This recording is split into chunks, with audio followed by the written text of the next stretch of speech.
Now, Rock Talk with Mitch Lafon. Welcome to this episode of Rock Talk with Mitch Lafon. As always, Niven is here, my wonderful co-host. And as you can see, Rob Halford, the metal god. Of course, the new book is called Confess. And Sir Monsieur Halford, as we say in Montreal, bonjour, comment allez-vous? How are you? Oh, ça va. Ça va très Je bien. suis formidable. Yes. So, Alan, I'll let you have the first words with Rob, because you two haven't spoken, I would think, since the '84 tour with Great White and Judas Priest. Rob and his band very kindly took out of a band I was working with called Great White, and we had an amazing 6 months. Wow. And also keep in mind that when we went out with these guys, we were total freaking greenhorns. We didn't know our asses from our elbows. So it was a huge learning curve and a great one. And I don't know if Rob knows this, but the way that we got that tour was I flew to London to sit on Bill Curbishley's front door step, which was freezing fucking cold. And I sat there until he would see me. And I think it was 3 days. And you got the tour. That's an amazing story. And I remember that tour vividly. And it's pretty cool that you mentioned about the greenhorn aspect of what bands go through in learning to be who they are. And that's no different to when Priest came over to America and we opened up for all of these extraordinary bands, whether it was Foghat or REO Speedwagon, 38 Special, Molly Hatchet. Walking onto those stages with those great bands, which were obviously a completely and utterly different kind of music to what Priest was bringing out to the fans that night. You learn. In fact, I don't think you ever stop learning. I think there's always a little something that you can grab along the way that can be put to good use. Yeah, in fact, go ahead. I'll tell you that we'd just done a month with Whitesnake in the UK, and we flew straight off the back end of that tour to start touring with you guys. And Bill kindly asked me if I wanted to come over and see you guys rehearse. And I went, yeah, sure, I need to see the stage. I want to get an idea. And to this day, I still talk about this. I went into that auditorium, sat down with Bill, who looked like he'd been through the ringer. And I'm sitting there and I'm going, well, let's see how this band are live and so on and so forth, to see what they're going to represent to us. And I had an oh my God moment, because I'd never heard anybody sing with such pitch and such power in my life before. And I was fucking blown away watching you rehearse, and then went back to Jack Russell and said, we've got to pull our socks up. Well, again, thank you for those beautiful words. And it works both ways. When Priest opened up for Led Zeppelin down the Green, I was on the side of the stage in awe of Robert Plant. And we do that for each other as musicians. We're always standing on each other's shoulders, so to speak. We're always inspiring. We've always got a story to tell about a band that we saw, a singer, a guitar player, a drummer, depending on our role in the bands that we work with. So that's just a beautiful way that we kind of keep passing on that rock and roll baton to each other as we move along. Let me ask you real quick about Confess, and I want to ask you about some of the content, but first, just writing it is very honest. It is very, you lay it bare. Was there any concern that as people would read this, they would go, hey, and come back to you and be angry or be annoyed? Or did you just say, listen, I'm Rob Halford. I've been through it all, 50 years. I'm just going to put out the truth. I mean, is this the unfiltered truth, or did you still have that moment of, yeah, Glenn might read this. Yeah, KK might read this. Yeah, Jane, how did you sort of approach the honesty factor on this one? Well, that's the way that that's the way you kind of hand the reins over of your life to other people. Mm-hmm. You're in charge of the things that you want to think about and want to say. I've got no control over the reaction, and that's the same in music. Right. We make the best music that we can make, and we have no clue what the reaction's going to be. But I think in the terms of the content of this book and some of the extreme elements and some of the more risque elements, it's me, man. This is just me, and I'm happy to share it and make of it what you will, you know. Let me ask you quickly about making music, and sometimes you don't know. When you get working with Stock Aitken and Waterman, who had done, of course, the Kylie Minogues and the Rick Ashleys and all that, you do these songs with them, and then you say, okay, we're going to shelve them, and you talk about it in the book. What was the desire to go there with them? Because music had become more and more commercialized by the end of the 80s. We were getting into the power ballad and the power ballad and the power ballad. And I've always said, you know, Nirvana didn't kill heavy metal or the 80s. Fucking power ballad killed it, because every time a band with balls put out a song, it was bloody power ballad. Talk to me about working with them, and what was Priest trying to do at that time? Well, just to show that we had then, and we still do now, have a sense of adventure and a lot of fun with our music. We're fearless about taking all the opportunities that we have. It's ridiculous to say, oh, we can't do that because, well, you don't know what the outcome is. You've got to go through the experience, and then you can come to a conclusion and decide what you're going to do with that final moment. And I still think those songs are great. I mean, the cover ballad of the stylistic song turned out really, really You Are well. Everything? Yeah. And the other two tracks, which were more rocky, they're still strong tracks. And I dare say, if either of those were released now, I think we get a great reception, just because life's changed a lot in music. And I agree. I think there's just this more open-minded acceptance now of let me check it out, and so I've always felt it's a little bit of a shame that those are still locked away in Pete Waterman's vault somewhere back in the homeland. They'll get out at some point. And go ahead, Alan. Confession, the name. Confess. Confessions in your book, there was one that I thought was particularly delightful. You called yourself a Pop-Tart. Tell me, what's your guiltiest pleasure as regards a pop record? Which one's yours? Oh, well, you know, I go all the way back to people like Lulu. Oh, what a voice. Yeah. What a great voice. She still has the pipes, you know. She should have sung blues. Yeah. Even Scylla had a really potent, powerful voice, you know. And it's a little bit. Well, it's not. I was going to say, for me, it's a lot of girl singers, you know, whether it's Madonna or Kylie Minogue or Lady Gaga.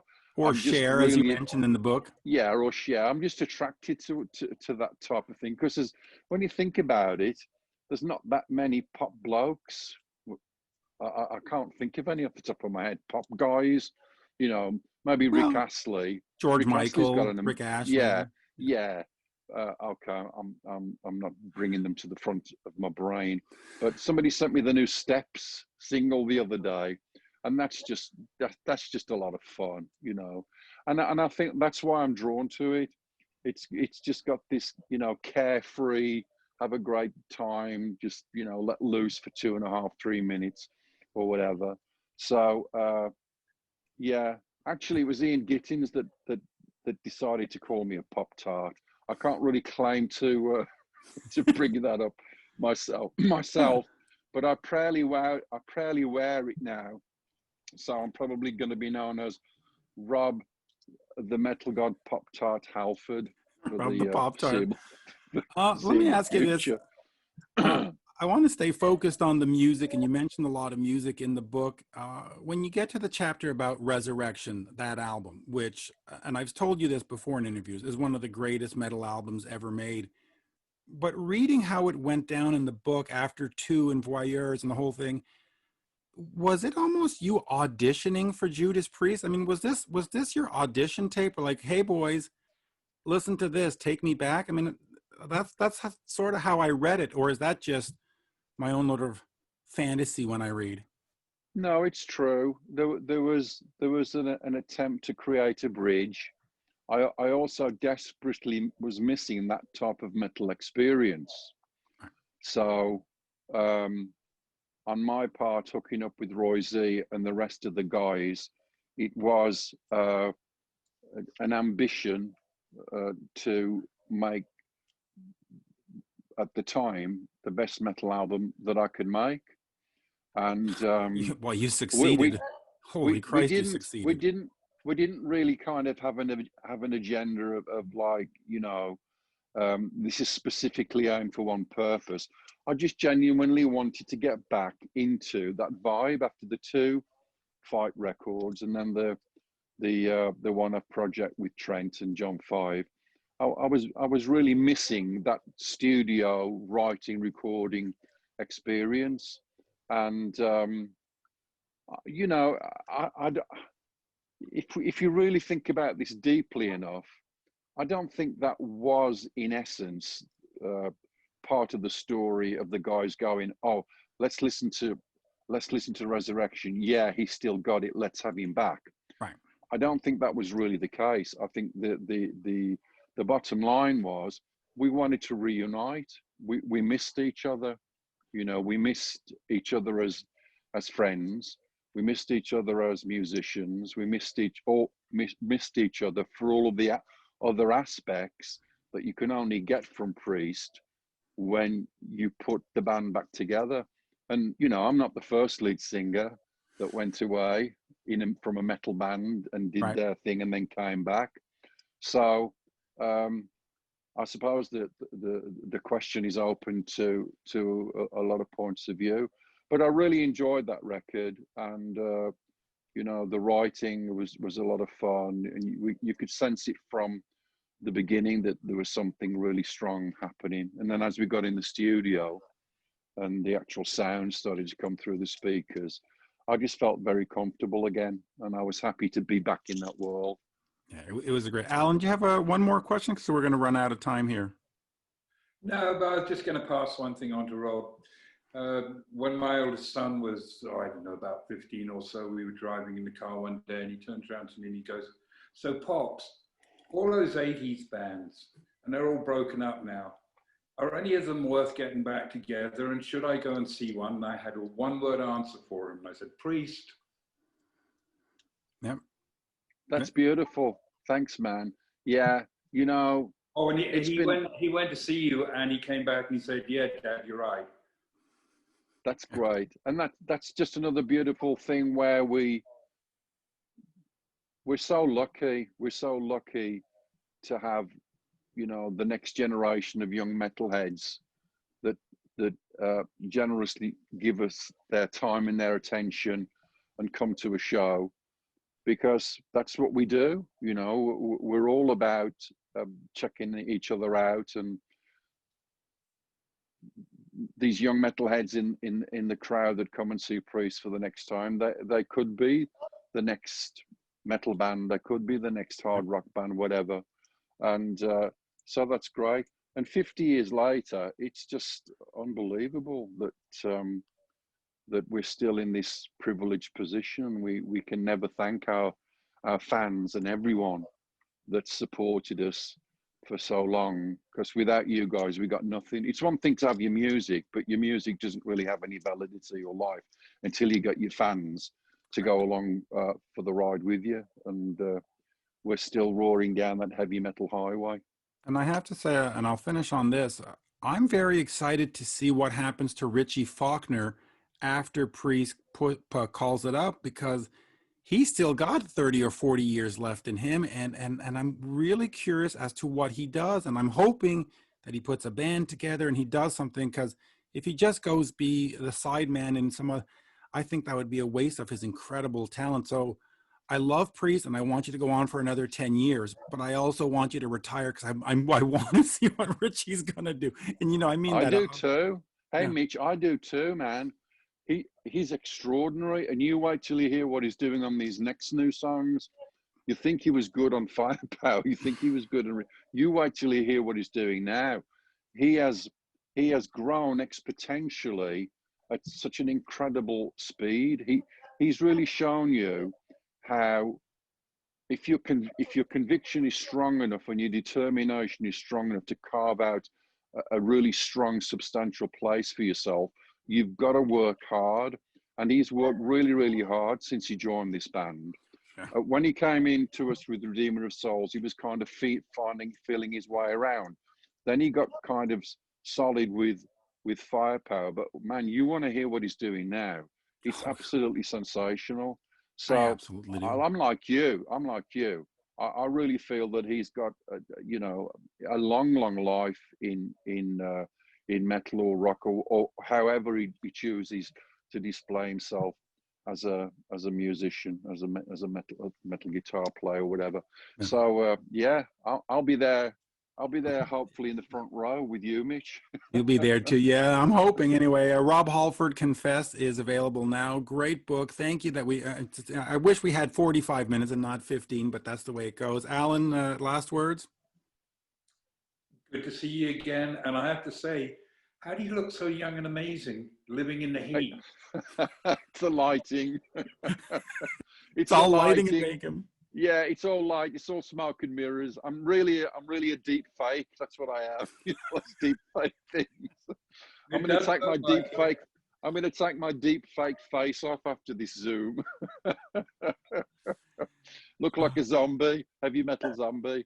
Hey guys, it's been a blast. It was a lovely time. Thank you so much for the interview. Absolutely. And everybody stay safe. I wish you a scary heavy metal Halloween, great holiday season, and let's try and see each other in 2021. Absolutely. Thank you. Have a good Thank day, you. Rob. Cheers. See you guys. Alan, Bye-bye. stick around Bye. for a second. There you go. Rob's gonna get out. There we go. We're still recording, and we'll just let me just finish this. What did you think of Rob? He's got an incredible energy, even though he's been at it for 50 years and he's toured the world, and you would think, wow. Well, that was the thing that fucked with me straight away when he said 50 years, and I sat here and thought for a minute and went, really? Because I mean, you look at him and he looks absolutely amazing, Mm-hmm.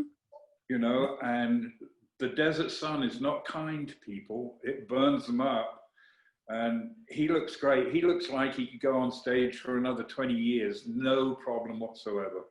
I'm going to ask you this, and it'll be the final question, but when you look at these bands, the Kisses and the Judas Priest and UFO and all the Elton John that have all said, it's on our last tour, we're out of here, blah, blah, blah, goodbye. And then COVID puts them on the shelf for a year or 2 years. And who knows? Because these guys play festivals. They're not going to go play the local bar. So they need the arenas open. They need the festivals open. And right now, we don't know if that's going to happen. Do you think that time off the road, getting rested up, will extend their career by an extra 2 or 3 years, where they'll be like, hey, my body feels good. I've been resting. Because going on the road beats the hell out of you. Well, there are two valid points there straight away. First of all, they're avoiding road wear for a year and resting. And the other thing is it's going to totally remove out of the consciousness the attitude of, oh, it's summertime, we're always on the road. I mean, you heard Rob say, I'm always on the road in the summer. Well, if he loses a couple of summers, you better believe that boy's going to have some appetite to get back out there when we can start putting people into fields again and putting up stages. I think it's going to make them very, very hungry to play again. And not only is it going to make them hungry to play, but sometimes when these bands keep playing and they come back every, 10 months, 12 months, there is fatigue on the fans. They're just like, I'll catch them the next time around, or I caught them the last time around. There's fatigue on the promoters. And so they go from, 18,000 to 15,000 to 5,000. And now, since there's nobody out there, I think promoters are going to be like, I want you. And fans are going to be, I want you. And the band's going to be rested. So it's almost a perfect storm for bands like Kiss, like Priest, like Elton John to go, hey, you know what? All right, we'll give you an extra couple of years because everybody wants us. And I know, I think it's going to be a good time. So, but how was that to reconnect with Rob Halford for you? One of the other things that crosses your mind is you sit there and you go, it doesn't seem that long ago. The memories are still clear in my head, and you can go, my God, it's gone fast. And that's sort of how I felt about the interview. I mean, I'm looking at the book right here in front of me. It is 358 pages, and it says like, all right, cover this whole book in less than 15 minutes. Okay. You with somebody like Rob, you need 45, but that is not to be. But I loved it. I think it's good. I think we got some great content. Oh, absolutely. The only thing you can hope for in any interview is a little bit of revelation of who the person is. And I think if somebody watches this for 15 minutes, you get a little spark of that's who Rob is. That's who Rob is. And the other thing is we got you out of your nuclear shelter for this one. So you have seen the light of day. I'm still in the nuclear fucking shelter here. And watching all the numbers go in exactly the wrong direction and wondering what the fuck is going to happen on Tuesday, and watching people clean their ARs and AKs and so on and so forth. Next week's going to be an entertaining week. Yeah, next Tuesday or Tuesday, because I'm going to run this in a couple of days. Yeah, it's gonna be interesting, and I'm looking at Sweden has declared herd immunity not working, and oops, we made a mistake. And I think I sent you. Did I send you that article? Yes, you did. They went, oops, sorry. Belgium is on a severe lockdown. Here in Quebec, we're on a red zone lockdown. It's just like UK is being shutted down again, but they haven't handled things very well in the UK either. I mean, the most abysmal reaction to the thing has obviously been in the United States, but I got to tell you, the English can't stand up and say, "Oh, we did brilliant too." They fumbled it. I know, but some of the government, like the Quebec government, I blame a little bit, but you can't just let everybody starve and not have work. So you sort of had to open it up. But this virus is stronger than us; it's bigger than us. So governments tried to mitigate, and it's just beating us down. It's just, Well, there may come a moment of awful realization as the only way that we can keep economies running is by making things open, and we'll just have to deal with the consequences of that, which is an appalling thought. But yes. This bug's a nasty thing. There's been greater numbers of people who have expired to other things in history, but I don't think this thing's going away in a hurry, and I think it's going to be a tough road to hoe. Yeah, it is. And on that, because when you're on Zoom, you've got a 40-minute time limit. So I'm going to just peel out before it cuts us off. But as we say always, merci beaucoup. And Rob, we didn't really get a chance to say it, but merci to you for having been here today. And there we go, folks. Alan Niven, Mitch Lafon, and Rob Halford. A bientôt. The three wise men. Bonsoir. All right. Are you still down in Phoenix? Yes, I am. Yes, I've been here through another blistering hell summer. How the hell do you get through the fucking summers down there, Rob? I lived down there last year, and it was murder. Yeah, well, my English blood is slowly acclimatized to the climate. Although I must say, since I first started to live here in the early 80s, it's just incrementally gotten hotter and hotter. But for them, usually I'm on the road. I mean, I should be on the road now with Priest on the 50th anniversary. I'm rarely here in the summertime. Yeah. So this has been a bit of a trial by fire, to quote a Priest song from the Years ago. Firepower album. Yes. You know, you had more days over 100 degrees than ever before down there this year. Yes. I watch the weather every night, and they seem to make a big deal. It's almost like they're very, very gleeful about telling us how much we've suffered, you know. Well, I was walking around in 2 Celsius temperatures in outside of Montreal today, so I'm not appreciating the weather conference. Let me just intro because Now, Rock Talk with Mitch Lafon.